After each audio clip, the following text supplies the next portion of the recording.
Bible कहती है आप ईश्वर के पुत्र हैं, पुत्री हैं। यही आपकी सबसे पहली पहचान है। क्या आपने कभी इसका ख्याल किया है? इसका प्रमाण यह है कि ईश्वर ने हमारे हृदय में अपने पुत्र का आत्मा भेजा है, जो यह पुकार कर कहता है, अब्बा पिता। इसलिए आप दास नहीं बल्कि कृपा के विरासत के अधिकारी हैं। प्रभु यीशु की आध्यात्मिक अनुभूतियों का आधार और निचोड़ या पिता पुत्र संबंध है। इसलिए एक ऐसे धर्म और युग में जहां ईश्वर को पिता कहना ऐसा निंदा माना जाता था, प्रभु यीशु ने धैर्य के साथ उसे अब्बा यानी पापा या डैडी कहा। संत यूहन्ना ने सुसमाचार में हम बार बार यीशु को अपने पिता का साक्ष्य देते हुए देखते हैं। ओसेसी का संत फ्रांसिस एक धनी वस्त्र व्यापारी का बेटा था, पर प्रभु के दर्शन के बाद वे पागल की तरह उस ईसा प्रेम में लीन होकर गली गली में घूमने लगा।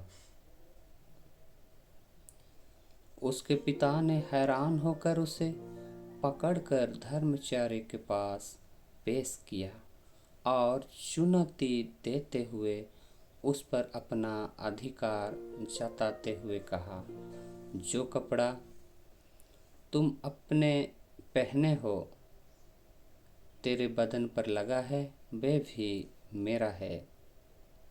फ्रांसिस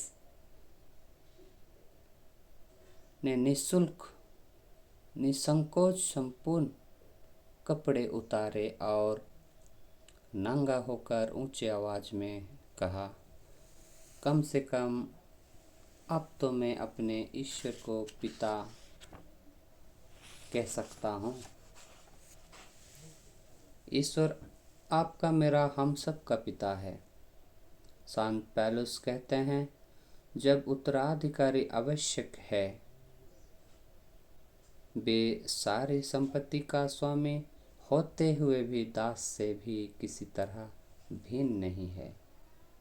अपने ईसा पिता के संबंध जोड़कर उससे गहराई से जानकर उस स्वर्गीय संपदा का स्वादन करने का सर्वश्रेष्ठ माध्यम प्रार्थना है।